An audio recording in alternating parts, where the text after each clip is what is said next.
Part 1. It is said that once Caesar saw in Rome certain wealthy foreigners carrying puppies and little monkeys under their cloaks and caressing them. He asked whether their women did not bear children. With these words, fully worthy of a ruler, he admonished those who squander on animals the natural human need for love and affection, whereas it ought to belong to people. Since our soul by nature has an inclination toward knowledge and contemplation, is it not in accordance with reason to censure those who misuse this inclination by listening to and observing what deserves no attention, while neglecting what is noble and useful? By the external senses, which receive everything that comes before them owing to their passive relation to impressions, it may be necessary to contemplate whatever appears, whether useful or useless. But by the intellect, anyone who wishes to employ it is very easily able, always both to direct himself toward what he considers good and to change that direction. Therefore, one must strive for what is best, so as not only to contemplate, but also to be nourished by contemplation. Just as the eye delights in a color whose brightness and pleasantness sustains and strengthens vision, so the mind must be directed toward such objects of contemplation as, by giving it pleasure, draw it toward the good that is proper to it. These objects of contemplation are contained in deeds that have virtue as their source. They inspire in those who study them a desire for emulation and a wish to imitate. In other cases, admiration for something accomplished is not immediately followed by a desire to act. On the contrary, often while taking pleasure in the product, we despise its maker. Thus, for example, we love fragrant ointments and purple garments, but consider dyers and perfumers ignoble artisans. Therefore, Antisthenes spoke wisely when, hearing that Ismenias was a fine flute player, he said, "He is a bad man. Otherwise he would not be such a good flute player." Philip said to his son, when the latter at a banquet played pleasantly and according to the rules of art on a stringed instrument, "Are you not ashamed to play so well? It is enough for a king to have time to listen to musicians. He already devotes much to the muses if he is a spectator while other men compete in such arts." Part 2. He who personally occupies himself with base pursuits, expending effort on useless activities, thereby testifies to his contempt for virtue.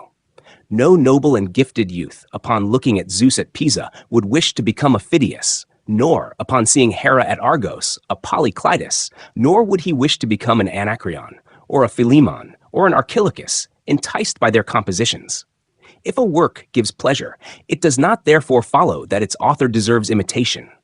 Hence, such objects bring no benefit to spectators if they do not awaken in them zeal for imitation and an inner need that gives rise to desire and striving for likeness. But virtue, by its deeds, immediately brings people into such a disposition that at one and the same time they admire its actions and wish to imitate those who performed them. In the goods bestowed by fortune, acquisition and enjoyment are pleasant to us, whereas in the goods that proceed from virtue, the actions themselves are pleasant. The former we wish to receive from others, the latter we prefer ourselves to bestow upon others. The noble attracts by its very action and at once instills in us the impulse to act. Not only its representation on the stage affects the soul of the spectator, but even the narrative of a deed gives a person resolve for action. Therefore, we too have decided to continue the writing of biographies. This book, the 10th in our work, contains the lives of Pericles and Fabius Maximus, who throughout the entire war struggled against Hannibal. Men alike in all their virtues and exceedingly useful each to his own fatherland, above all through gentleness, justice, and the capacity to endure the mistaken judgments of the people and of colleagues in office. Whether we have achieved the aim we set before ourselves may be judged from our work. Part 3. Pericles belonged to the tribe Achamantis, to the Demi of Colargus, and on both his father's and his mother's side came from a house and lineage of the highest rank. Xanthippus, the victor over the barbarian commanders at Mycale, married Agariste, the granddaughter of Cleisthenes, who expelled the Pisistratids, courageously overthrew the tyranny, gave laws to the Athenians, and established a political system by blending different elements in a manner wholly conducive to concord and the welfare of the citizens. Agariste dreamed that she gave birth to a lion, and a few days later she bore Pericles. He had no bodily defects, except that his head was elongated and disproportionately large. For this reason, he is represented on almost all statues wearing a helmet, evidently because the sculptors did not wish to portray him in an unseemly manner. But the Attic poets called him Shinokephalos, because the sea onion is sometimes called Skinos. One of the comic poets, Cratinus, in the Chirones, says, "Strife and ancient-born Cronus, having joined in marriage, brought forth the greatest tyrant, whom the gods call head-gatherer." Likewise, in the Nemesis, he says, "Come, Zeus, patron of strangers, big-headed." Teleclides says that he now sits in the city bewildered by the multitude of affairs, with a heavy head, now from his enormous head alone raises a dreadful din. Eupolis, in the Demas, when asking about each leader of the people rising from the underworld, says, when Pericles is named last, "Why have you brought here the ruler of the realm below?" Part 4. Most of our sources report that Pericles' teacher of music was Damon. The first syllable of this name, they say, should be pronounced short. Aristotle, however, maintains that Pericles studied music under Pythoclides. Damon appears to have been a remarkable sophist, but he used music merely as a pretext to conceal his abilities from the people. In relation to Pericles, Damon served as instructor and guide in political affairs, as a trainer in gymnastics does for a wrestler. Yet it did not remain hidden from the people that the lyre was only a cover for Damon. As a man aspiring to great upheavals and inclined toward tyranny, he was expelled by ostracism and provided the comic poets with material for mockery. Thus, for example, in Plato, one character even addresses him with the following question: "Pray, give me quickly an answer to my question. Are you, as they say, Chiron, who reared Pericles?" Pericles was also a listener of Zeno of Elea, who, like Parmenides, devoted himself to the study of nature and cultivated the art of refuting others and by objections driving opponents into an impasse. Of this, Timon of Phlius somewhere speaks in the following words: "Restless, double-tongued Zeno, with mighty force, ready to out-argue all." But the man who was closest to Pericles, who instilled in him a majestic cast of thought that raised him above the level of an ordinary leader of the people, and in general imparted to his character a lofty dignity, was Anaxagoras of Clazomene, whom his contemporaries called Nous, either because they marveled at his great and extraordinary intellect manifested in the investigation of nature, or because he was the first to posit as the principle of the ordering of the universe not chance or necessity, but mind, pure and unmixed, which in all other things, being mixed, separates the homogeneous particles. Part 5. Nurturing an extraordinary reverence for this man and imbibing his teaching on celestial and atmospheric phenomena, Pericles, as they say, not only acquired a lofty mode of thought and an elevation of speech free from vulgar buffoonery, but also a serious expression inaccessible to laughter, a calm gait, moderation in dress, undisturbed by any emotional agitation while speaking, an even tone of voice, and similar traits, which produced an astonishingly strong impression on all. Thus, for example, a base fellow once abused and insulted him for an entire day. He endured it in silence in the marketplace, while at the same time completing some urgent business. In the evening, he quietly went home, and the man followed him, showering him with every sort of insult. Before entering his house, when it was already dark, he ordered his servant to take a lamp and escort that man all the way to his home. The poet Ion asserts that Pericles' manner toward people was rather arrogant, and that much haughtiness and contempt for others was mixed with his self-confidence. Ion praises Cimon for his affability, flexibility, and refinement in social intercourse. But let us leave Ion aside. In his view, as in tragedy, virtue must necessarily have its satiric element. To those who called Pericles' dignity vanity and pride, Zeno advised that they themselves acquire a little of such vanity, because, he said, even the mere pretense of virtue imperceptibly produces a striving for it and a habit of it. Part 6.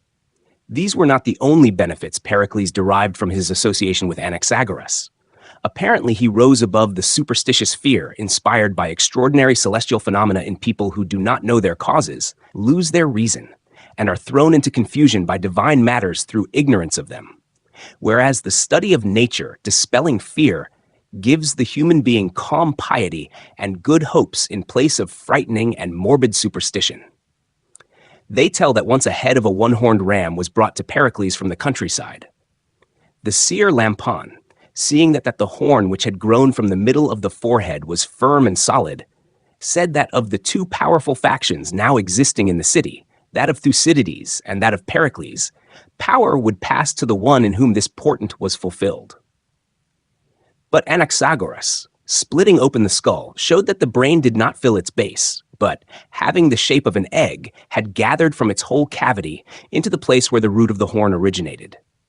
Then all those present marveled at Anaxagoras, and a little later at Lampon, when Thucydides was overthrown and the management of all public affairs passed into the hands of Pericles. In my opinion, both of them, the natural philosopher and the seer, could be entirely right. The former correctly understood the cause, the latter the purpose. The former set himself to examine why this happened and what it was, the latter to foretell for what end it occurred and what it signified. Whoever thinks that the discovery of a cause abolishes a portent does not understand that together with divine signs, he is rejecting artificial signals as well. The ringing of a disc, the fire of torches, the shadow of a sundial. All these things are made for a known reason and have a definite construction in order to serve as signs of something. But such questions perhaps belong to works of another kind. Part 7. In his youth, Pericles greatly feared the people. In appearance, he seemed like the tyrant Pisistratus. His pleasant voice, ease, and quickness of speech and conversation inspired fear in very old men because of this resemblance. And since he possessed wealth, came from a noble family, and had influential friends, he feared ostracism and therefore did not engage in public affairs, but in campaigns he was brave and sought dangers. When Aristides died, Themistocles was in exile, and Simon's expeditions kept him for the most part outside Hellas. Then Pericles zealously took up political activity. He sided with democracy and the poor rather than with the rich and the aristocrats, contrary to his natural inclinations, which were by no means democratic. Apparently, he feared that he might be suspected of aspiring to tyranny, and moreover, he saw that Simon stood on the side of the aristocrats and was exceedingly beloved by them. Therefore, he secured the favor of the people in order to ensure his safety and acquire strength for the struggle against Simon. Immediately after this, Pericles also changed his entire mode of life. In the city, he was seen walking only along a single route, to the marketplace and the council. He declined invitations to dinners and all such friendly, intimate relations, so that during his long political career, he went to dine at no one's house. Only when his kinsman Euryptolemus married did he remain at the banquet until the libation, and immediately afterward rose from the table. Indeed, familiarity has such power that no assumed dignity can withstand it, and in close relations it is difficult to preserve the gravity calculated to win renown. On the contrary, in true virtue, the most beautiful thing is what is most evident in it, and in virtuous men, nothing seems so astonishingly ordinary to those around them as their daily life. Pericles behaved in the same way toward the people. In order not to satiate them with his constant presence, he appeared among them only from time to time, spoke not on every matter, and did not always address the assembly, but reserved himself, like the Salaminian trireme, as Critolaus expressed it, for important occasions, while everything else he conducted through his friends and other orators set on by him. One of these, they say, was Ephialtes, who shattered the power of the Areopagus, pouring, as Plato says, much unmixed wine of freedom for the citizens. Drunk on it, the people, like a horse, became unruly, and as the comic poets say, no longer wished to obey, but began to bite Euboea and rush upon the islands. Part 8. Pericles, tuning his speech like a musical instrument to the harmony of this way of life and to a lofty mode of thought, in many instances made use of Anaxagoras, blending into his eloquence, little by little and as if for reinforcement, the study of nature. That elevation of thought and capacity to create something perfect in every respect, as the divine Plato expresses it, he derived from this teaching and added to his natural gifts, borrowing from it everything useful for the art of speech. Owing to this, he far surpassed all other orators. For this reason, it is said, he received his well-known surname. Some, however, believe that he was called Olympian because of the buildings with which he adorned the city. others because of his success in public affairs and in military command. And there is nothing improbable in the view that his fame was promoted by the combination of many qualities inherent in him. Yet from the comedies of that time, whose authors frequently mention his name both seriously and in jest, it is evident that this surname was given to him chiefly because of his gift of speech. As they say, he thundered and hurled lightning when he addressed the people, and carried a dread thunderbolt upon his tongue. Someone also mentions a jest of Thucydides, son of Melesias, concerning the eloquence of Pericles. This Thucydides belonged to the aristocratic party and for a very long time was a political opponent of Pericles. Once the Spartan king Archidamus asked him which of the two was the more skillful wrestler, he or Pericles. "When I throw him in the contest," replied Thucydides, "he says that he has not fallen, and by this means he becomes the victor and persuades those who saw it." Pericles himself, however, was cautious in his speeches, and as he went up to the rostrum, he prayed to the gods that not a single word unsuited to the matter at hand might escape him against his will. He left no written works except decrees of the people, and very few of his memorable sayings have been preserved. Thus, for example, he advised that Aegina be removed like a festering sore from Piraeus. He said that he saw war rushing upon them from the Peloponnese.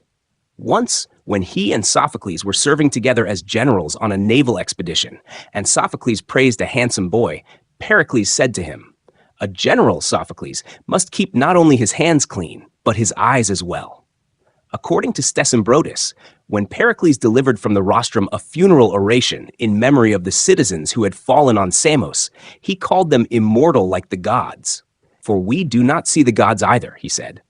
"But from the honors paid to them and the benefits they bestow upon us, we conclude that they are immortal, and these same attributes belong to those who have died in battle for their country." Part 9. Thucydides depicts the constitution under Pericles as aristocratic, democratic only in name, but in reality the rule of a single preeminent man.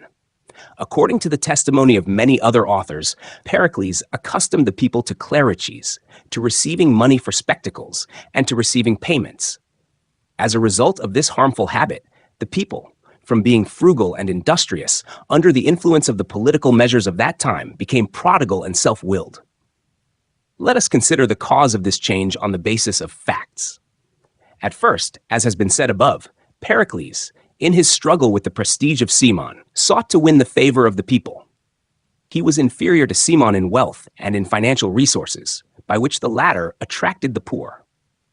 Cimon invited needy citizens to dine with him every day, clothed the elderly, and removed the fences from his estates so that anyone who wished might enjoy their produce. Pericles, feeling himself defeated by such demagogic practices, on the advice of Damonides of Oea, turned to the distribution of public funds, as Aristotle testifies. By distributing money for spectacles, by paying remuneration for the performance of judicial and other duties, and by various forms of assistance, Pericles won over the mass of the people and used them to fight the Areopagus, of which he himself was not a member, since the lot had not fallen to him to be archon, king, polemarch, or thesmothete. These offices had long been assigned by lot, and those who passed through them and stood the scrutiny entered the Areopagus. Thus Pericles, together with his supporters, having gained greater influence among the people, overpowered the Areopagus. Most judicial cases were taken away from it through Ephialtes, and Cimon was expelled by ostracism as a supporter of the Spartans and an enemy of democracy. Although in wealth and birth he yielded to no one, although he had won such glorious victories over the barbarians and enriched the fatherland with great sums of money and spoils of war, as is recounted in his life. So great was the power of Pericles among the people. Part 10. Exile by ostracism, for those subjected to it, was by law limited to a fixed term of 10 years. Meanwhile, the Spartans invaded the territory of Tanagra with a large army, and the Athenians immediately marched out against them. Cimon returned from exile and took the field in the same unit as the members of his tribe. He wished by deeds to clear himself of the accusation of favoring the Spartans by sharing the dangers with his fellow citizens. But the friends of Pericles gathered together and drove him away as an exile. For this reason, it seems, Pericles fought with exceptional bravery in this battle. sparing neither himself nor his life, and distinguished himself before all. In this battle, too, all the friends of Cimon fell to a man, those whom Pericles had accused together with Cimon of favoring the Spartans. The Athenians were seized with bitter remorse and longing for Cimon. They had been defeated on the borders of Attica and expected a severe war in the following spring. As soon as Pericles perceived this, he resolved without delay to fulfill the wish of the people. He himself introduced a motion in the popular assembly and recalled Cimon from exile. Upon his return to his homeland, Cimon established peace between the two states. The Spartans were as friendly towards Cimon as they were hostile toward Pericles and the other leaders of the people. According to some authors, Pericles proposed the return of Cimon only after a secret agreement had been concluded between them through the mediation of Cimon's sister Elpis, on the condition that Cimon should depart from Athens with a fleet of 200 ships and command forces beyond Attica, conquering the lands of the king, while authority in the city should be left to Pericles.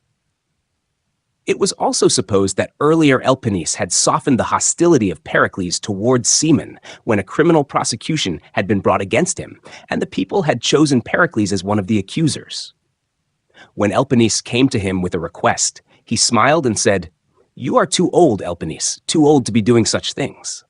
Nevertheless, Pericles spoke only once, merely fulfilling the duty formally laid upon him, and withdrew, doing less harm to Cimon than any of the other accusers. How then can one believe the accusation of Idomeneus against Pericles, that he treacherously murdered his friend Ephialtes, who belonged to the same party, out of jealousy and envy of his fame?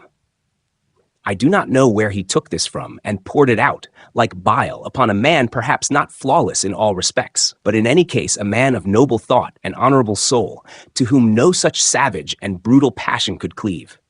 No, according to the testimony of Aristotle, Ephialtes, a zealous opponent of oligarchy and relentless in the auditing of accounts and in prosecuting offenders before the courts, was secretly murdered by enemies who plotted against him, with the assistance of Aristodicus of Tanagra. Cimon died on Cyprus while holding the office of general. Part 11. Meanwhile, the aristocratic party, which had already perceived that Pericles had become the most influential man in Athens, nevertheless wished to set against him some opponent who might weaken his power, so that a complete monarchy might not arise in Athens. In opposition to him, they put forward Thucydides of Alopece, a man of moderate character and connected by marriage with Cimon. Thucydides was not so devoted to war as Cimon, but was more inclined to life in the forum and to political activity. Remaining in the city and contending with Pericles from the rostrum, he soon restored a balance between the supporters of opposing views. He did not allow the so-called noble and good to be scattered and mingled with the people as before, when the brilliance of their position was obscured by the crowd. He separated them and gathered them into a single body, and their combined strength acquired considerable weight and inclined the balance. From the very beginning, there existed in the state, as in iron, an almost imperceptible crack, barely indicating the difference between the democratic and the aristocratic parties. But now the rivalry between Pericles and Cimon and their ambition cut a very deep fissure in the state. One part of the citizens came to be called the people, the other, the few. For this reason, Pericles then especially loosened the reins upon the people and began to guide his policy by the desire to please them. He constantly arranged in the city splendid spectacles, banquets, or processions, occupied the inhabitants with noble entertainments, and every year sent out 60 triremes, on which many citizens sailed for 8 months, receiving pay while at the same time acquiring skill and knowledge in naval affairs. Moreover, he sent 1,000 clerics to the Chersonese, 500 to Naxos, half that number to Andros, 1,000 to Thrace to settle among the Bisaltae, and others to Italy at the refounding of Sybaris, which was now called Thurii. In carrying out these measures, he was guided by the wish to rid the city of an idle and through idleness, restless multitude, while at the same time assisting the poor and keeping the allies in fear and under supervision, in order to prevent attempts at revolt by settling Athenian citizens beside them. Part 12. But what gave the greatest pleasure to the inhabitants, served as the city's adornment, filled the whole world with amazement, and finally stands as the sole proof that the celebrated power of Hellas and her former wealth were no empty rumor, was the construction of the magnificent buildings. For this, more than for all the rest of Pericles' political activity, his enemies condemned him and slandered him in the people's assembly. The people disgrace themselves, they cried, and incur ill repute because Pericles transferred the common Hellenic treasury from Delos to Athens. The most plausible pretext by which the people might justify themselves against this reproach was that fear of the barbarians compelled them to take the common treasury from there and keep it in a safe place. But even this justification Pericles has taken away. The Hellenes see that they are suffering grievous violence and are subjected to open tyranny when they behold that with the money they are compelled to contribute for the war, we are gilding and adorning the city like a vain woman, decking it with costly marble, statues of the gods, and temples costing thousands of talents. In response, Pericles pointed out to the people, the Athenians are not obliged to render an account of the money to the allies, because they wage war in their defense and restrain the barbarians, while the allies provide nothing, neither horse, nor ship, nor hoplite, but only pay money. And money belongs not to the one who gives it, but to the one who receives it, if he supplies what he receives it for. And if the state is sufficiently furnished with what is necessary for war, it is fitting to expend its wealth on such works as, when completed, will bring the state everlasting glory, and during their execution will immediately serve as a source of prosperity, since every kind of work and manifold needs will arise, awakening all crafts, giving employment to all hands, and providing earnings for almost the whole state, so that it both adorns and sustains itself at its own expense. Indeed, military expeditions provided pay from the public funds for the young and able-bodied. But Pericles wished that the working population not engaged in military service should not be left destitute, yet at the same time should not receive money in idleness and inactivity. Therefore, he laid before the people numerous grand projects of construction and plans of works requiring the exercise of many crafts and calculated for long duration, so that the population remaining in the city might enjoy the public funds no less than the citizens serving in the fleet, in garrisons, or on campaign. And in truth, where there were materials, stone, bronze, ivory, gold, ebony, cypress, where there were craftsmen working these materials, carpenters, potters, bronze workers, stone cutters, gilders, ivory workers, painters, enamelers, engravers, those engaged in transporting and conveying these materials, by sea, great merchants, sailors, helmsmen, and by land, wagon makers, horse keepers, drivers, rope twisters, cord makers, saddlers, road builders, miners, where, as with a general commanding his own army, each craft had an organized mass of subordinate laborers without skill, serving merely as an instrument, a body in production. There these works were distributed, sowing prosperity, one may say, among every age and capacity. Part 13. Meanwhile, buildings were rising, grand in scale, unmatched in beauty. All the craftsmen strove to outdo one another in elegance of workmanship. Most astonishing of all was the speed of execution. Structures which each, it was thought, would scarcely be brought to completion over many generations and human lifetimes, were all finished within the flourishing period of a single statesman's activity. True, it is said that when the painter Agatharchus once boasted that he painted figures of living beings quickly and easily, Zeuxis, hearing this, replied, "But I do it slowly." And indeed, ease and speed of execution give a work neither durability nor artistic perfection. On the contrary, time spent on labor is repaid by strength and reliable preservation. For this reason, the works of Pericles deserve even greater admiration. They were created in a short time, yet for long-lasting existence. In their beauty, they were ancient from the very beginning, and in the brilliance of their preservation, they remain fresh to this day, as if only recently completed. So much do they always shine with a certain color of newness, and retain an appearance untouched by the hand of time, as though these works were imbued with the breath of eternal youth and possessed an ageless soul. Phidias managed and supervised everything under Pericles, although for each structure there were great architects and artists.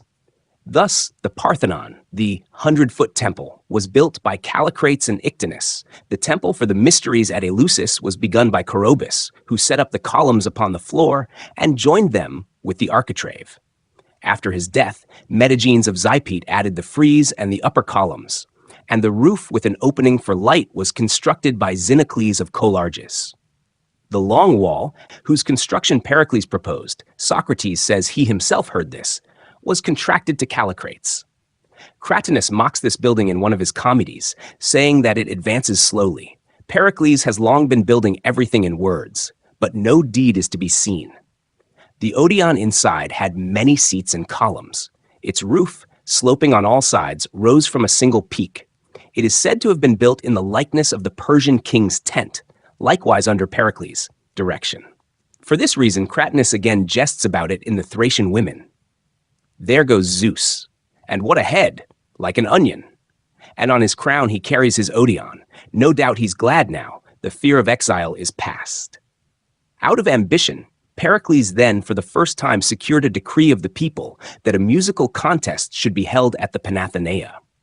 Elected judge of the contest, he himself established the rules by which competitors were to be guided in flute playing, singing, and playing the cithara.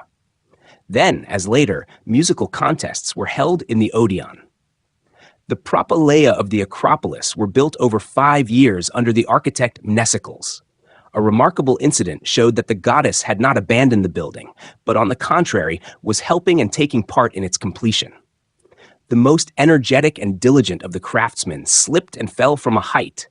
His condition was so grave that the physicians despaired of his recovery. Pericles was deeply distressed, but the goddess appeared to him in a dream and indicated a method of treatment by which Pericles soon and easily cured the man.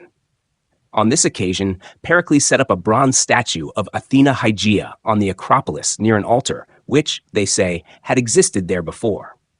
Meanwhile, Phidias was working on the gold statue of the goddess, and in the inscription on a marble tablet, he is named as its creator. Almost everything rested on him. And, as we have said, because of his friendship with Pericles, he was placed at the head of all the craftsmen.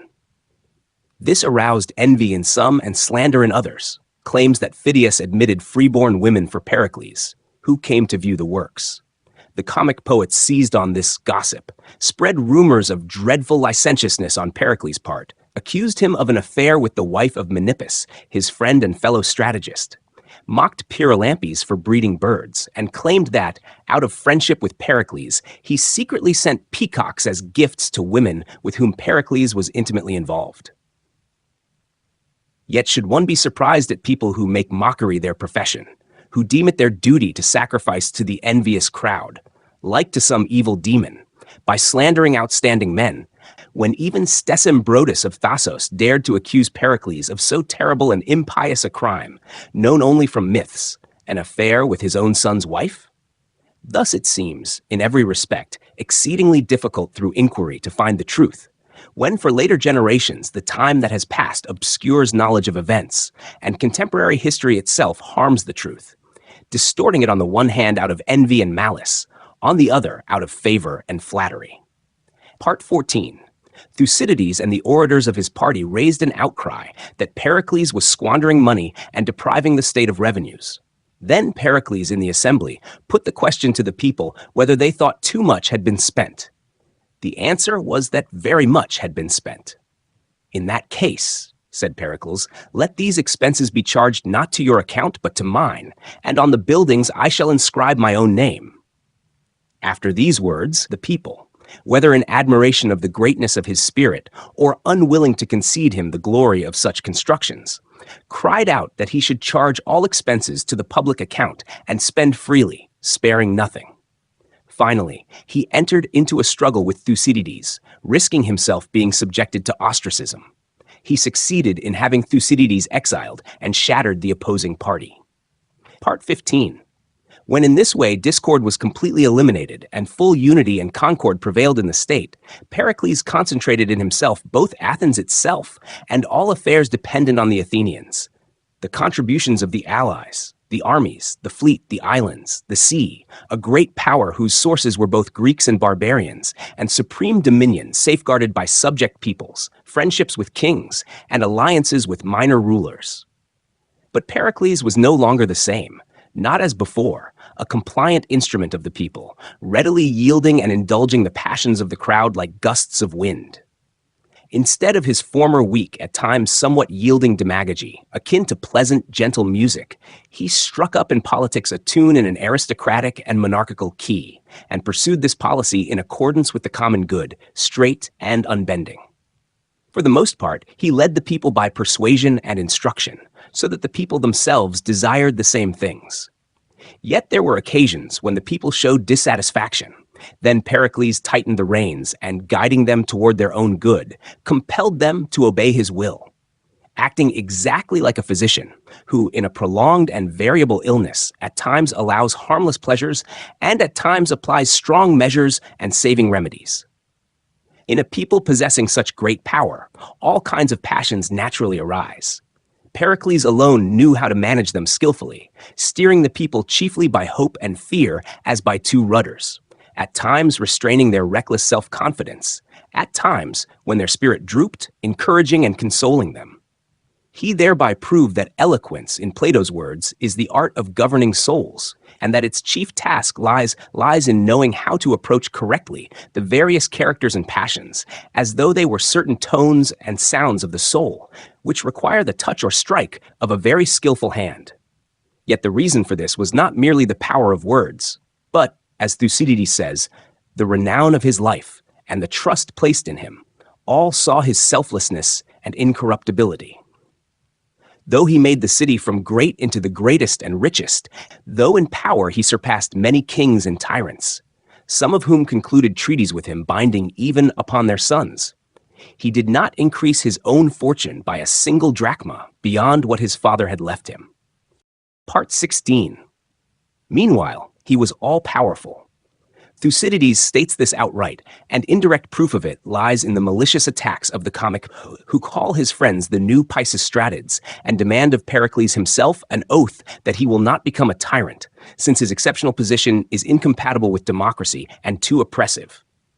Teleclides even says that the Athenians entrusted to him all the tribute from the cities. He could bind any city or leave it free, ring it with mighty walls or tear those walls down again. All was in his hands: alliances, power, force, peace, and wealth. This position of Pericles was not a happy accident, not the peak of some fleetingly brilliant political career, nor a favor of the people in return for it. No, he held first place for 40 years among men like Ephialtes, Leocrates, Myronides, Cimon, Tolmides, and Thucydides. And after the fall of Thucydides and his banishment by ostracism, he exercised uninterrupted sole power for no less than 15 years. Although the office of strategos is granted for only 1 year. With such power, he remained incorruptible, though he was by no means indifferent to financial matters. To manage the estate lawfully inherited from his father, he devised a system which he considered the most convenient and exact, so that it would not be squandered through neglect, and, on the other hand, would not cause him trouble or take time away from his public duties. He sold the entire annual produce at once and then bought everything he needed in the market. He adhered to this order both in life and in daily expenses. This displeased his grown sons, and to their wives he seemed ungenerous. They complained that expenses were calculated day by day and reduced to a minimum with the greatest precision, so that nothing was superfluous, as should have been the case in a large house with a wealthy household, but instead everything, outgoings and income alike, was reckoned and measured. This strict order was maintained by his servant Evangelus, a man uniquely suited by nature to household management, or else trained to it by Pericles.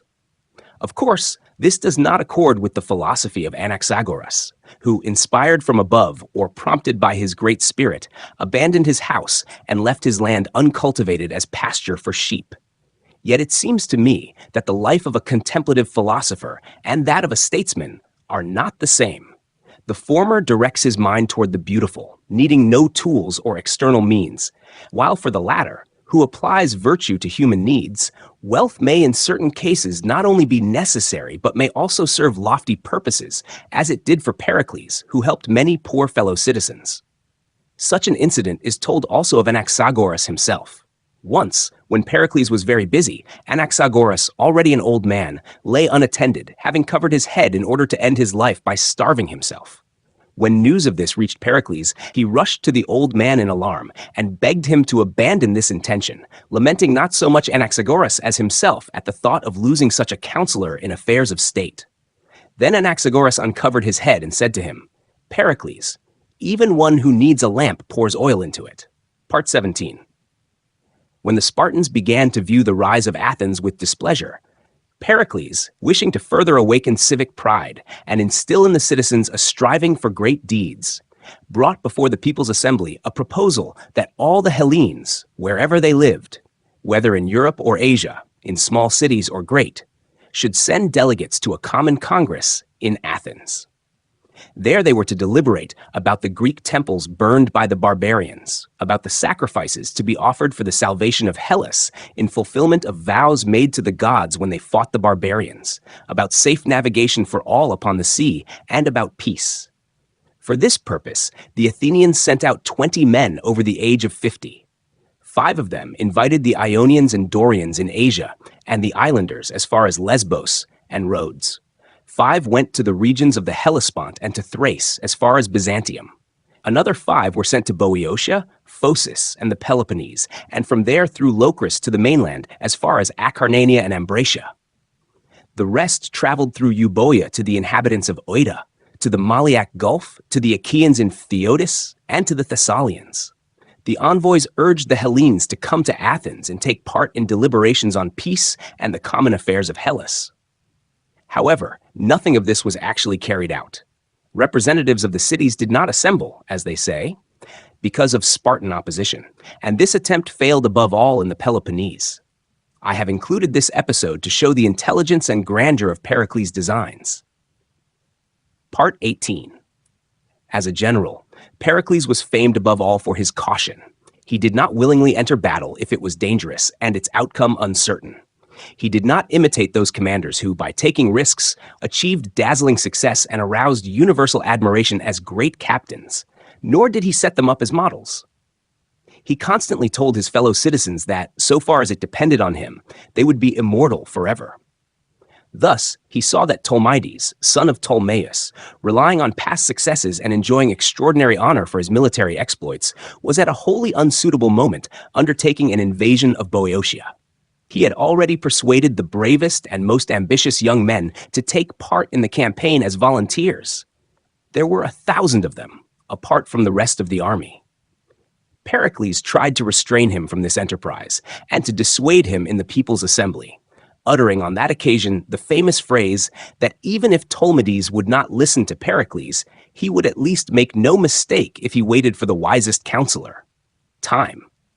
At the time, these words met with little approval, but when, a few days later, news arrived of Tolmides' defeat at the Battle of Coronia and of his death, as well as the death of many illustrious citizens, Pericles' warning won him the goodwill of his fellow citizens and great renown as a man of prudence and a patriot. Part 19. Among the campaigns of Pericles, his expedition to the Chersonese was especially renowned, for it brought deliverance to the Hellenes living there. Pericles not only led with him 1,000 Athenian colonists and thereby reinforced the population of the cities, but also constructed fortifications and barriers across the isthmus from sea to sea. By this, he checked the raids of the Thracians, who lived in great numbers around the Chersonese, and put an end to the continuous and grievous warfare from which this land had long suffered, being in direct contact with barbarian neighbors and infested with bands of brigands, both on its borders and within its territory. Abroad, Pericles won fame by a remarkable naval expedition around the Peloponnese. With a fleet of 100 triremes, he sailed from Pegae in the Megarid. He devastated not only most of the coastline, as Tolmides had done before him, but also penetrated far inland from the sea with the hoplites serving in the fleet, striking terror into all and forcing them to take refuge behind their walls. Only near Nemea did the Sicyon come out against him and give battle, but he routed them in open combat and set up a trophy. In Achaia, which was allied with Athens, he took on board a detachment of troops and crossed by ship to the opposite mainland. Sailing past the Achelous, he ravaged Acarnania, shut the Oeniadae within their city, laid waste their territory, and then sailed home, showing himself to his enemies a formidable and to his fellow citizens a cautious and energetic commander. Indeed, not a single mishap, even accidental, befell his force. Part 20. Arriving in Pontus with a large and splendidly equipped fleet, he provided the Hellenic cities with everything they required and treated them with goodwill, while to the neighboring barbarian peoples, their kings and princes, he displayed the great power, fearlessness, and daring of the Athenians, who sail wherever they wish and hold the entire sea under their control.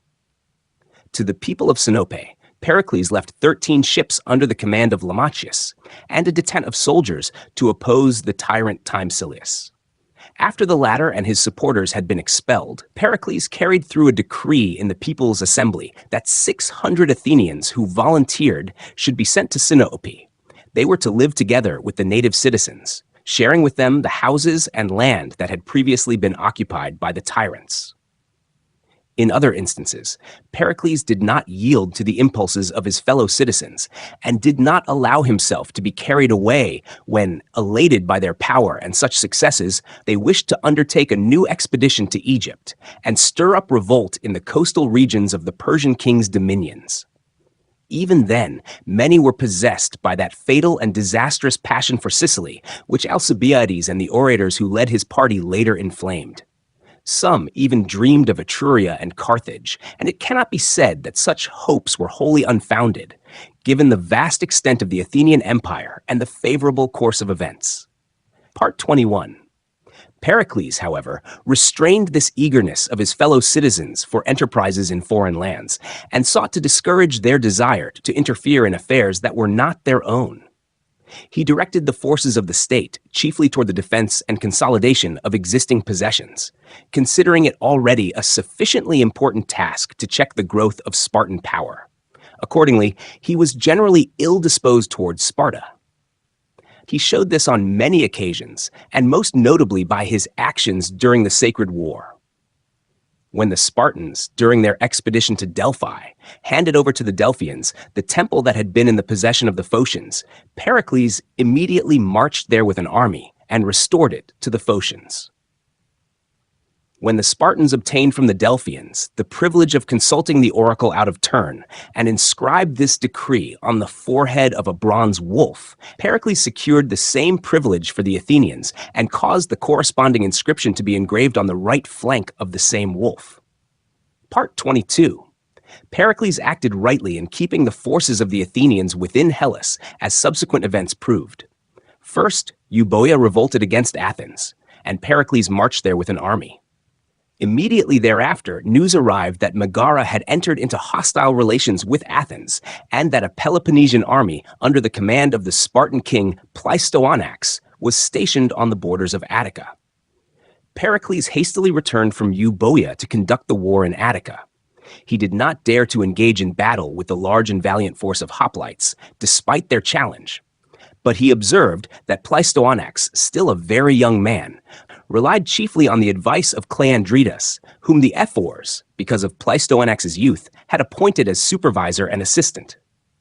Pericles entered into secret negotiations with him, soon bribed him, and persuaded him to lead the Peloponnesians out of Attica. When the army withdrew and was dispersed to its cities, the indignant Spartans imposed a heavy fine on their king, which he was unable to pay, and he therefore voluntarily withdrew from Sparta. Cleandridas fled from his homeland and was condemned to death. Cleandridas was the father of Gylippus, who later inflicted defeat upon the Athenians in Sicily. It seems that nature had implanted in Gylippus avarice as a kind of hereditary disease. After glorious exploits, he too, because of greed, was forced to flee Sparta in disgrace. This has been related in the life of Lysander. Part 23. When Pericles, in his official account as strategos, entered an expenditure of 10 talents, for necessary purposes, the people accepted this item without any questioning, making no inquiry into the nature of this secret expense. Some authors, among them the philosopher Theophrastus, testify that every year Pericles sent 10 talents to Sparta, by which he conciliated the government there, and thus averted war. By this means, he was not purchasing peace, but merely gaining time, during which he could calmly make preparations in order later to wage war with greater success. Pericles then once again turned against the rebels, and, arriving in Euboea with 50 ships and 5,000 hoplites, reduced the cities to obedience. From Chalcis, he expelled the so-called Hippobotes, wealthy men of distinguished standing, and the inhabitants of Hestiaea he compelled all to leave their land, settling Athenians in their place. Toward them alone he showed such inflexibility because they had seized an Athenian ship and put to death all who were on board. Part 24. After this, a truce for 30 years was concluded between the Athenians and the Spartans. Pericles carried through a decree in the People's Assembly for an expedition against Samos on the pretext that the Samians had disobeyed the order to cease their war with Miletus. But since there is a belief that Pericles undertook the campaign against Samos to please Aspasia, it may now be appropriate to raise the question of this woman. What great skill or power she possessed? If she subdued statesmen of the highest rank, and if even philosophers spoke much of her as a woman of no ordinary ability. She was a native of Miletus, the daughter of Axiochus. On this point all agree.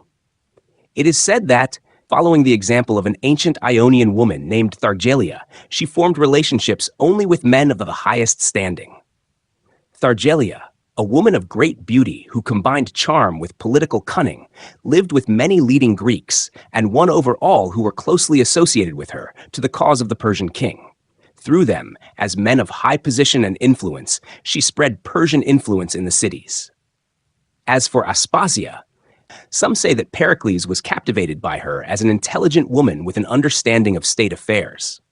Socrates himself would sometimes visit her with his companions, and his pupils would bring their wives to hear her discourse. Although her profession was neither respectable nor honorable, she kept a house of courtesans. Aeschines says that Lysicles, a cattle dealer, a man insignificant in himself and of low origin, became the foremost man in Athens because he lived with Aspasia after the death of Pericles. In Plato's Menexenus, although the opening is written in a playful tone, there is nevertheless some historical truth, namely, that this woman was renowned because many Athenians sought her company for the sake of her rhetorical ability. Yet it is clear that Pericles' attachment to Aspasia was based rather on passionate love. He had a lawful wife, his kinswoman, who had previously been married to Hipponicus and had borne him a son, Callias the Rich. By her marriage with Pericles, she had sons, Xanthippus and Pericles. Later, when their life together ceased to please them, Pericles, with her consent and together with her guardian, gave her in marriage to another man, while he himself took Aspasia and loved her deeply.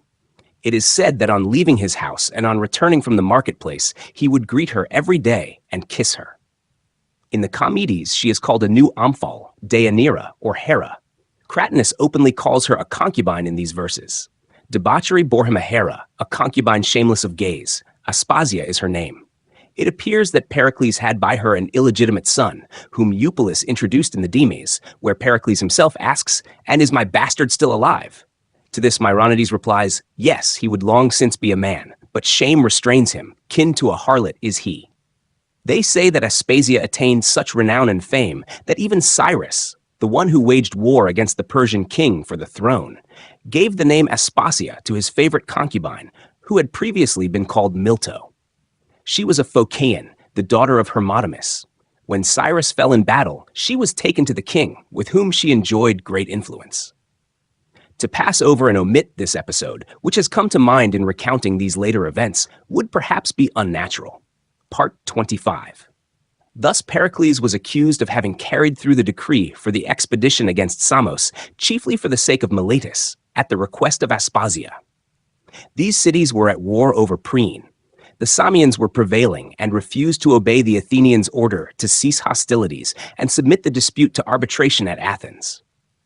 Then Pericles sailed with a fleet to Samos, overthrew the oligarchic government there, and, taking 50 hostages from among the foremost citizens and an equal number of children, sent them to Lemnos. It is said that each hostage offered him a talent for his release, and that large sums were also offered by those who did not wish a democratic constitution to be established in the city. Moreover, the Persian Passuthnes, who was favorably disposed toward the Samians, sent him 10,000 gold pieces as a bribe for the city. Pericles accepted none of this, but, acting as he had resolved, established a democratic government there and sailed back to Athens.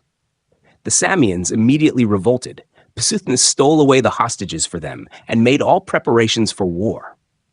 Pericles then again sailed against them with a fleet, but they did not submit or lose heart, resolving instead with all their strength to dispute the mastery of the sea with the Athenians. A fierce naval battle took place near the island called Tragia. Pericles won a brilliant victory, with 44 ships defeating 70 vessels, of which 20 were transports. Part 26. Having won the victory and pursuing the defeated, Pericles seized the harbor and began to besiege the Samians, who still dared to make sallies and fight in front of their walls. When another, even larger fleet arrived from Athens and the Samians were completely blockaded, Pericles took 60 triremes and put out to sea.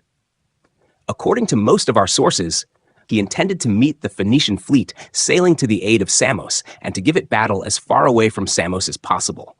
But according to Stesimbrotus, he had in mind an expedition to Cyprus, which seems unlikely. Whatever consideration guided him, in any case, he appears to have made a mistake.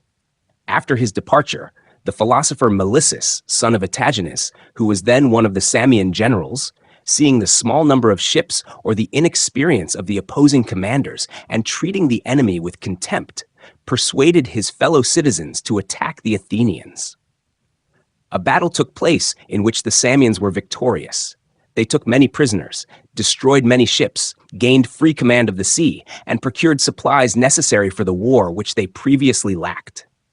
According to Aristotle, Melissus had even defeated Pericles himself earlier in a naval engagement. In revenge upon the Athenians for their mockery, the Samians branded the foreheads of their prisoners with the figure of an owl, since the Athenians also branded captured Samians with the mark of a samaina. A samaina is a ship whose convex prow has the shape of a pig's snout, and the vessel itself is broad, so that it resembles the cavity of a belly. It is suitable for transporting goods and is fast sailing. It received this name because it first appeared among the Samians and was built by order of the tyrant Polycrates. To this brand, they say, Aristophanes alludes in the verse, "The Samian people have introduced quite a multitude of letters." Part 27. Thus Pericles, learning of the disaster in the camp, hastened to its aid. Melissus came out against him, but Pericles defeated the enemy, put them to flight, and immediately began to surround the city with a wall, preferring to spend money and time in order to overcome the enemy and capture the city, rather than expose his fellow citizens to wounds and danger. But the Athenians grew weary of this delay. They longed for battle, so that it was difficult to restrain them. Therefore, Pericles divided the entire army into 8 parts and cast lots among them. To the division that drew the white bean, he allowed feasting and leisure, while the others engaged in the labors of war. From this white bean, they say, arose the expression a white day, by which people mean a day that is fortunate for them. According to the account of Ephorus, Pericles also employed siege engines whose novelty then excited great wonder. With him was the mechanic Artemon, a lame man, who was carried on a litter whenever his presence was required at the work. Hence he was surnamed Periphoretos, that is, the carried around.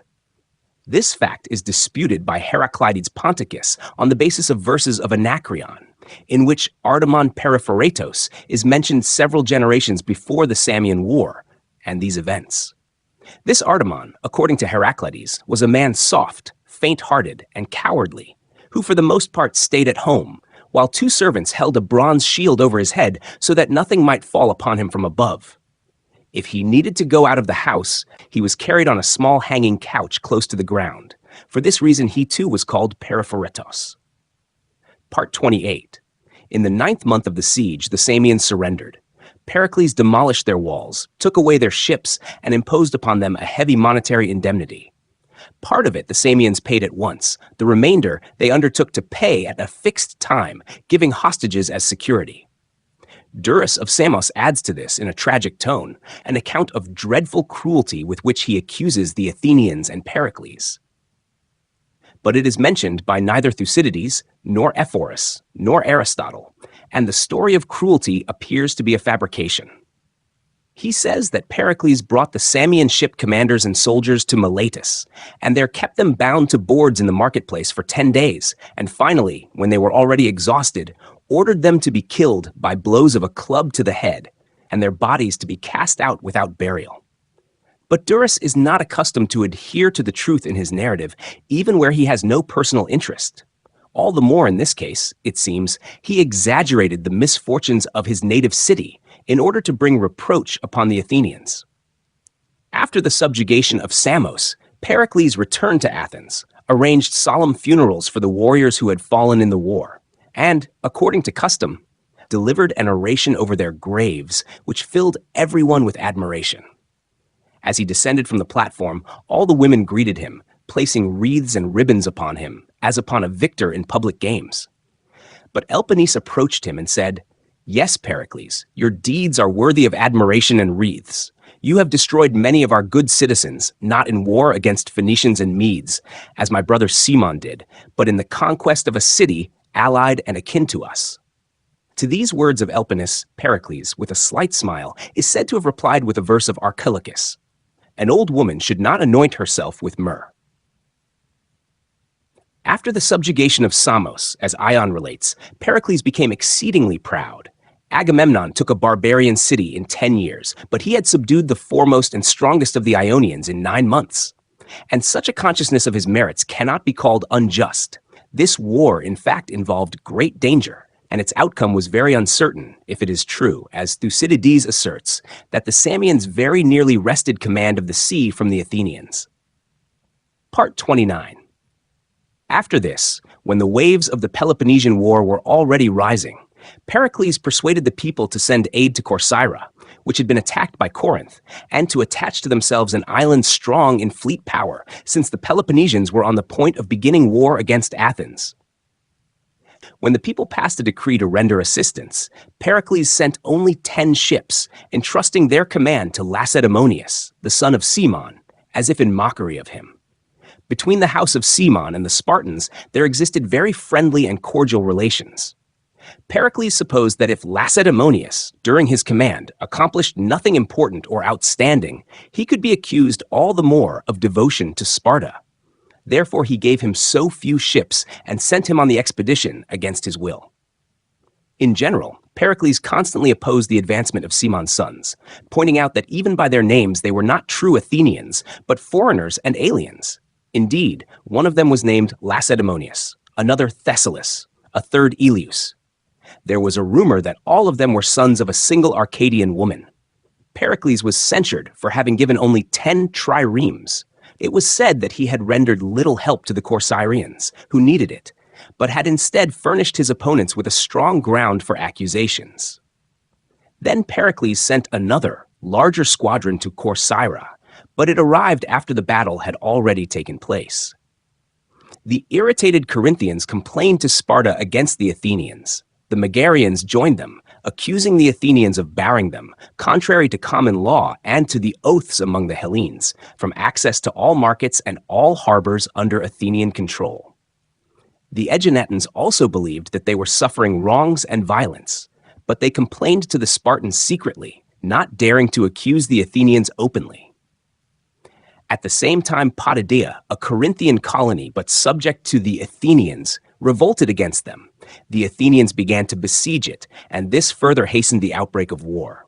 But since embassies were being sent to Athens, and the Spartan king, Archidamus, sought to settle most of the complaints by peaceful means, and to calm the allies, all these causes, it seems, would not have brought about a war against the Athenians if they had agreed to abolish the decree against the Megarians and to be reconciled with them. Therefore Pericles, who more than anyone opposed this and incited the people not to abandon their hostility toward the Megarians, was afterward regarded as the sole author of the war. Part 30. When an embassy arrived from Sparta to Athens to negotiate this matter, Pericles, they say, began to refer to a certain law which forbade the destruction of the board on which this decree was written. Then one of the envoys, Polyalces, said, "Do not destroy the board, but merely turn it over, for there is no law that forbids that." Although these words seemed witty, Pericles nevertheless did not yield. Thus, I think, he harbored some concealed, personal hostility toward the Megarians. But he brought forward against them an open accusation affecting common interests, namely, that the Megarians were appropriating a sacred tract of land. He proposed to the people that a herald be sent to them, and that the same herald be sent to the Spartans with a complaint against the Megarians. This decree was drawn up by Pericles and aimed at a just and moderate settlement of the dispute. But since the herald who was sent, Anthimocritus, perished, as was believed, through the fault of the Megarians, Carinus proposed another decree against them, according to which hostility toward the Megarians was to continue forever, without truce or negotiations.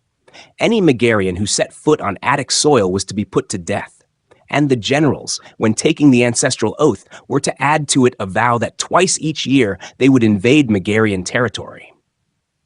Anthimocritus was decreed burial at the Thriasian Gate, which is now called the Dipylon, the Double Gate. The Megarians deny any involvement in the killing of Anthimocritus and transfer the accusations to Aspasia and Pericles, citing in proof the well-known and widely circulated verses from the Acarnanians. But once in Megara, drunken youths stole Simaetha, a common girl. The Megarians, inflamed by the outrage, then stole 2 girls from Aspasia. Part 31. Thus it is not easy to determine how the war began. Yet the refusal to repeal the decree is universally attributed to Pericles. Some explain his persistence by noble pride, clear understanding of the situation, and the best intentions. They say that the Spartans wished to test the compliance of the Athenians by making such a demand, and that to accept it would have meant acknowledging weakness.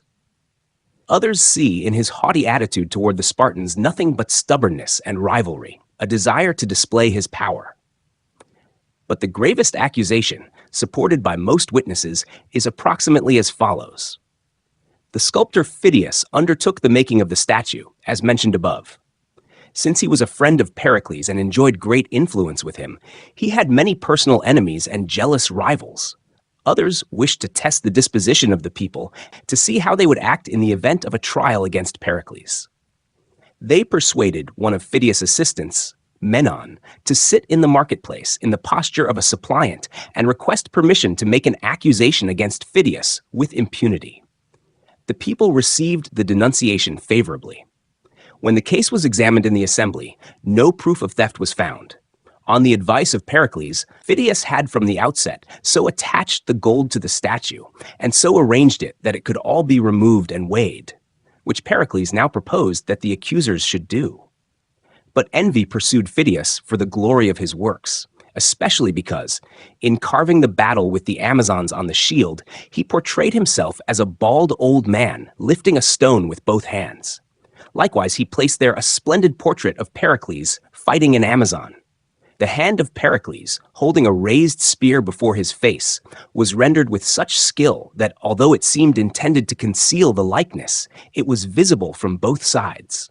Thus, Phidias was cast into prison and there died of illness, or, according to some authors, of poison given him by the enemies of Pericles in order to damage the latter's reputation with the public. To the informer, Menon, the people, on the proposal of Glycon, granted exemption from all public burdens and ordered the generals to ensure his safety. Part 32. At about the same time, proceedings were instituted against Aspasia on a charge of impiety. Her accuser was the comic poet Hermippus, who also charged her with receiving free women whom she entertained for Pericles. Diopithes proposed that those who did not believe in the gods or who propagated doctrines concerning celestial phenomena should be brought to trial as state criminals. He wished to cast suspicion upon Pericles indirectly through Anaxagoras. As the people readily accepted these slanders, a decree was finally passed on the proposal of Dracontides that Pericles should submit his financial accounts to the Prytaneus, and that the judges should sit on the Acropolis and take their voting pebbles from the altar. The latter part of this decree Hagnon proposed to repeal, and himself proposed that the case be tried by judges numbering 1,500, whatever form the accusation might take, whether of theft, bribery, or misconduct in office. As for Aspasia, Pericles obtained her acquittal, shedding many tears for her during the trial, as Aeschines says, and imploring the judges. For Anaxagoras he was fearful, and enabled him to withdraw secretly from the city. When, because of the affair of Phidias, his popularity began to waver, he, fearing a trial, fanned into flame the slowly smoldering fire of war, in the hope that the accusations would be dispersed and envy subdued when, amid great events and dangers, the citizens entrusted the fatherland to him alone as a man of authority and influence. Such, then, are the reasons given for his refusal to make concessions to the Spartans. But the truth is unknown. Part 33. The Spartans understood that, should Pericles fall, the Athenians would become far more compliant. Accordingly, they demanded the expulsion of those guilty of sacrilege in the affair of Cylon, in which, as Thucydides says, the family of Pericles on his mother's side was implicated. This attempt, however, produced a result opposite to that expected by the Spartans. Instead of suspicion and slander, the citizens surrounded Pericles with even greater trust and respect, as a man who was most hated and feared by his enemies. In view of this, even before Archidamus led the Peloponnesians into Attica, Pericles declared to the Athenians that if Archidamus, while ravaging the country, were to spare his estates, whether because of the bonds of guest friendship between them, or in order to give his enemies a pretext for maligning him, he would dedicate both his lands and his country houses to the state. The Spartans and their allies invaded Attica with a great army under the command of King Archidamus. Laying waste the countryside, they advanced as far as Acharnae and encamped there, expecting that the Athenians, stirred by anger and wounded pride, would engage them in a decisive battle. But Pericles considered it dangerous to risk the city itself by beginning a battle against 60,000 Peloponnesian and Boeotian hoplites, such being the number of the enemy at the first invasion. Those citizens who demanded battle and could not endure the devastation of the land he sought to calm, pointing out that trees which are pruned or cut down soon grow again, whereas it is by no means easy to restore the dead to life. Pericles did not convene the popular assembly, fearing that he would be compelled to act against his own judgment. Like a helmsman who, when a wind rises on the open sea, having put everything in order and tightened the ropes, acts according to the rules of his art without regard for the tears and entreaties of frightened passengers suffering from seasickness. So Pericles, having closed the city gates and posted guards everywhere for security, was guided by his own calculations, paying little heed to the angry cries and discontent of the citizens. Meanwhile, many friends beset him with entreaties, many enemies threatened and accused him, choruses sang mocking songs to shame him, ridiculing his command and calling him cowardly and one who was sacrificing the fatherland to its enemies. At this time, Cleon also began to attack him, exploiting the irritation of the citizens in order to clear his own path to supremacy over the people, as is shown by the following Anapaists of Hermippus. O king of satyrs, why then do you not lift your spear? With words alone you shower talk of war, ever more and more severe. But in your soul you are a Telestus, and when they sharpen the edge of the sword, then, trembling with fear, you chatter your teeth at the bites of bold Cleon. Part 34. Yet nothing could shake Pericles. He endured insult and hostility with gentleness and silence. He dispatched a squadron of 100 ships against the Peloponnese, but did not himself take part in the expedition, remaining in the city in order to keep it under his control until the Peloponnesians withdrew. Seeking popularity with the people, who still murmured against the war, he tried to conciliate them by distributions of money and proposed the establishment of colonies. Thus, having expelled all the inhabitants of Aegina, he distributed the island by lot among the Athenians. Some consolation was also provided by the misfortunes suffered by the enemy. The fleet, during its cruise around the Peloponnese, ravaged the country over a wide area, destroying villages and small towns.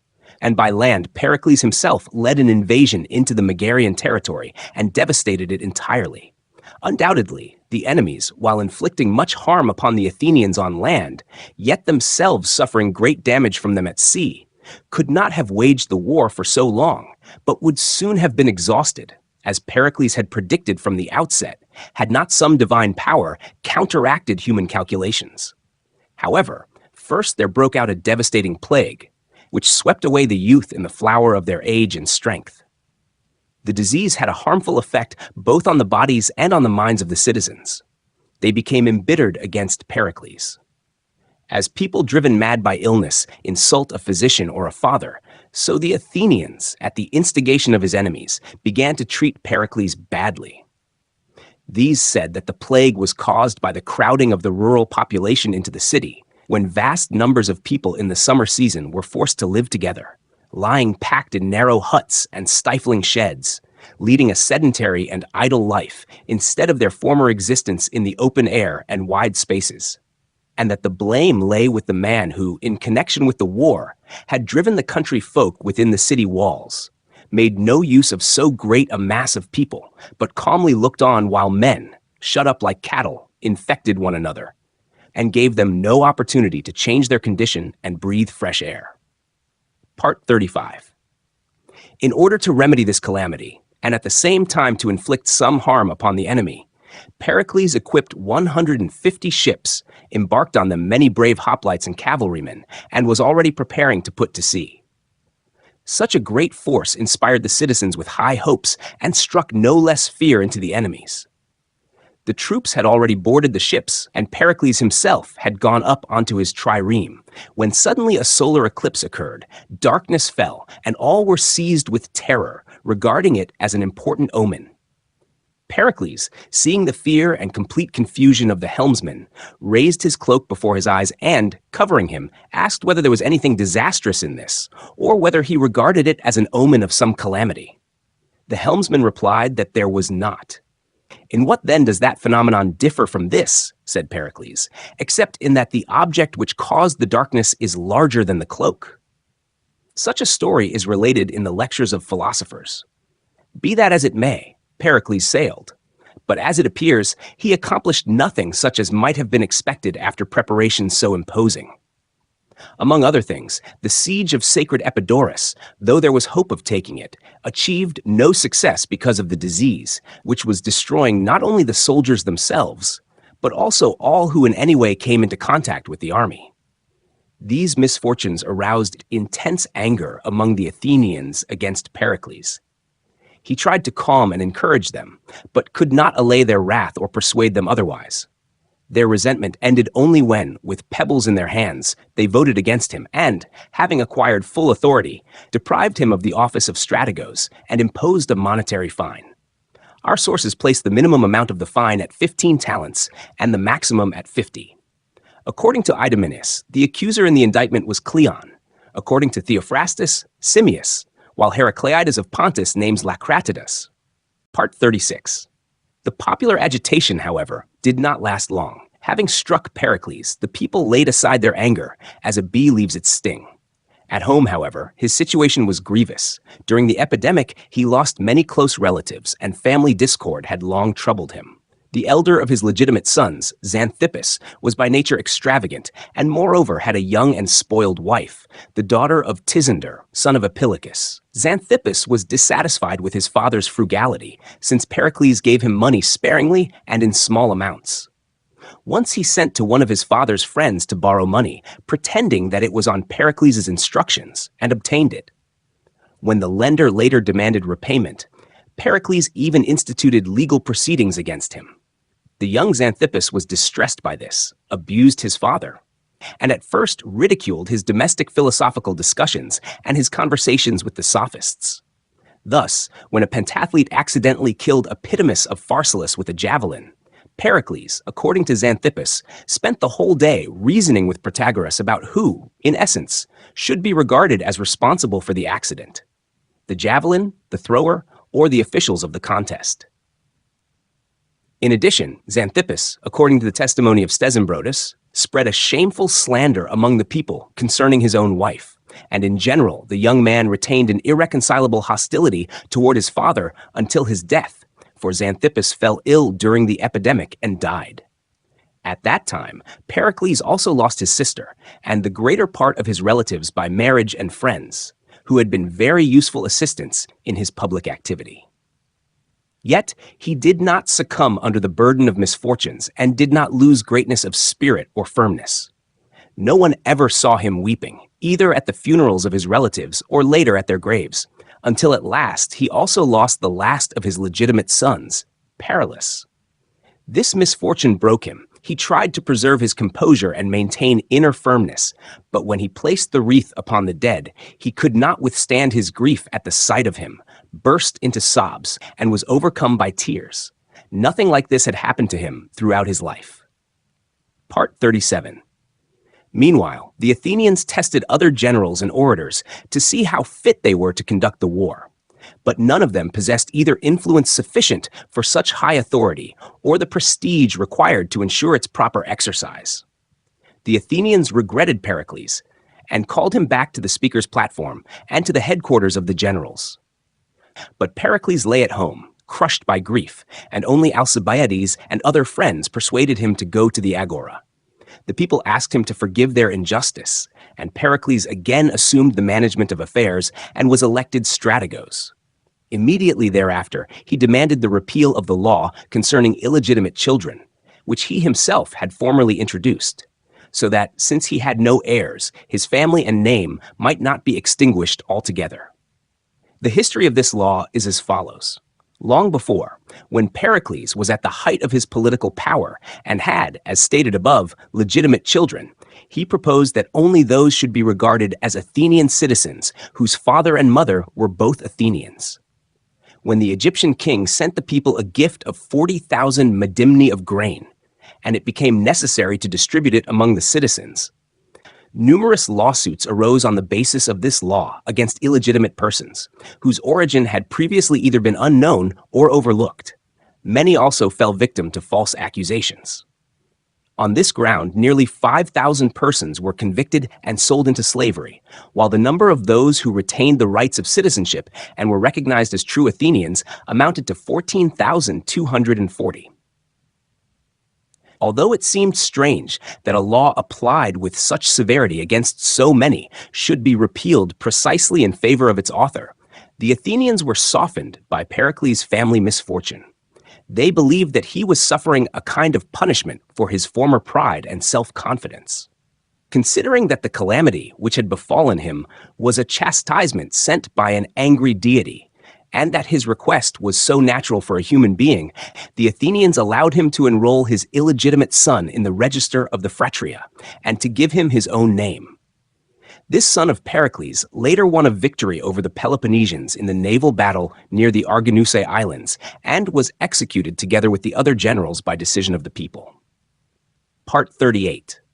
Then, it seems, the contagion touched Pericles, but his illness did not take an acute form, as in others, nor was it accompanied by violent attacks.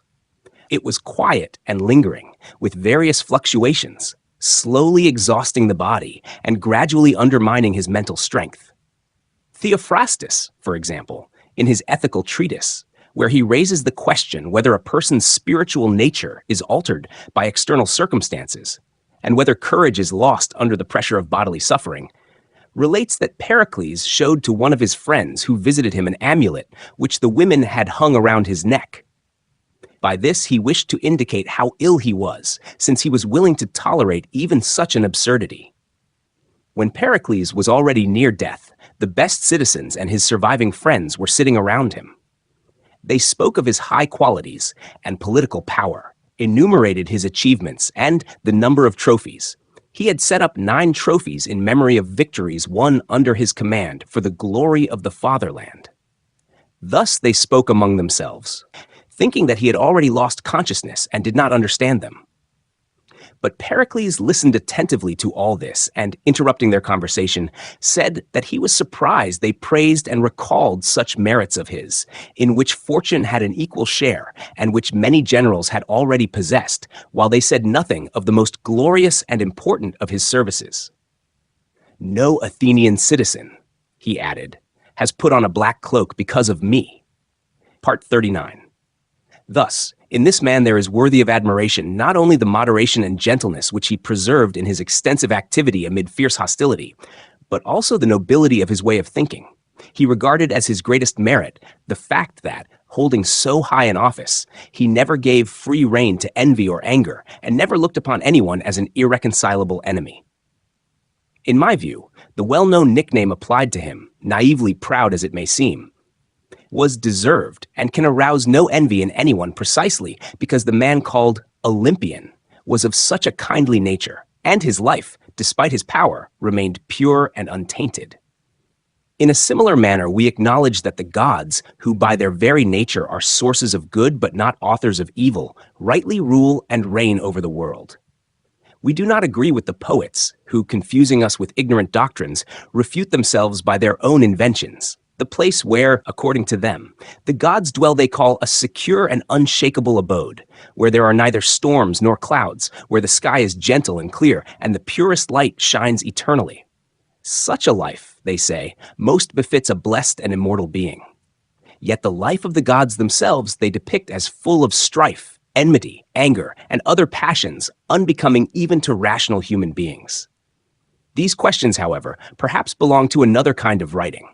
As for Pericles, events compelled the Athenians to feel what he had been to them, and to regret him. Those who during his lifetime were burdened by his power, because it eclipsed them, as soon as he was gone, having experienced the rule of other orators and leaders, confessed that there had never been a man better able than he to combine modesty with dignity and grandeur with gentleness. And his power, which had aroused envy and was called autocracy and tyranny, as they now understood, was a salutary bulwark of the constitution. Upon the state there fell destructive calamities, and a deep corruption of morals was revealed, which he, by restraining and humbling it, had not allowed to manifest itself and to turn into an incurable disease.